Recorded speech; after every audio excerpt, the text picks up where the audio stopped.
Well, this is the old guy and bench sitting, which is a whole venue in itself in the park. Um, this section on professional derelicting or professional dereliction, if you prefer, uh, is a venue section. Now, each venue has its own category of uh, itinerary. Um,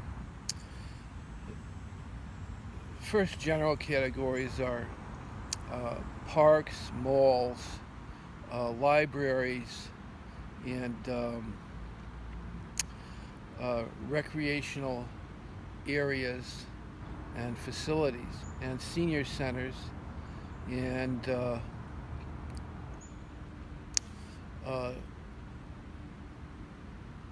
there's another subsection of restaurants, diners, luncheonettes, um, and then another subsection of bars, lounges, taverns, uh, and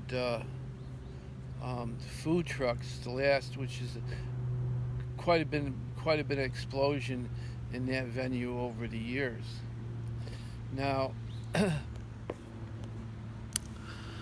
uh, each section, uh, parks. There's a lot to learn about parks in terms of a lot of parks. There are a number of different kinds. There's hiking parks. There's parks in the center of towns. There's greens, and there's uh,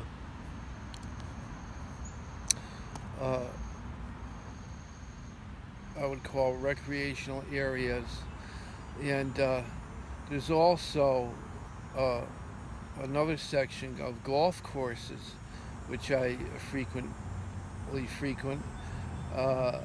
go to, that have trails next to them, or if there's no golfers, you can walk around on the cart paths. Um, Malls is a big one. Uh, I don't want to get into that category. That's a large category. Um, uh, and Libraries are very uh, extensive venue.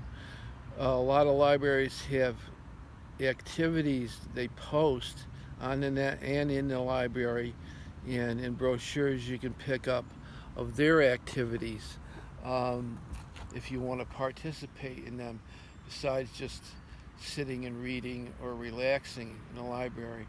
Uh, and it's interesting to know libraries, for some reason, have the best water fountains going. They're always the coldest, best water. So, and also there's restroom facilities available and nice seating areas. Some libraries are really opulent and nice, and some are not as nice as others. Those you have to vet yourself. You have to vet out the ones in your area. Um, Restaurants, diners, and uh, um, luncheonettes.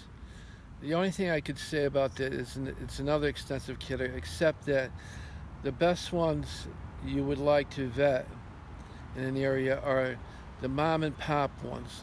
The chain restaurants and the chain uh, food places like Wendy's and McDonald's and all of those, Burger King, and those aren't places that you would want to set up in your dereliction venue. Those are in and out places. They're pretty much not conducive, and they're set up to be not conducive for a person to chill out and hang in. Uh, it's the mom and pop local uh, little venues, luncheonettes that you don't hear about, that aren't chains, that aren't interesting. Same thing with restaurants. You don't, you don't go and hang out in, you know, uh, like Red Lobster, uh, chicken wing, whatever it is, hot wings, and Texas Roadhouse or Chili's. It isn't conducive for. Again, they set it up so it's an area when you go there to eat, and then they want you to leave. They want a high turnover, so there's somebody's always asking you questions. A waiter always coming up to you, and when you're done, they kind of usher you out in a very subtle way by paying your bill and stuff, and and you go. Those aren't the places uh, you would want to vet. Um, those are just some uh, suggestions I could offer you when you're setting up your dereliction venues. Um, Again, um, each one is a category in itself that has its own, each venue has its own particular uh, um, vetting process, and the way you would go and practice dereliction in these places is different for each venue. So those are the general categories. More specific details on each venue will come up in later uh, course, uh, uh, you know, synopsis and topics. So, and once I get the course venue, I mean, not the venue, but the whole program complete, there will be a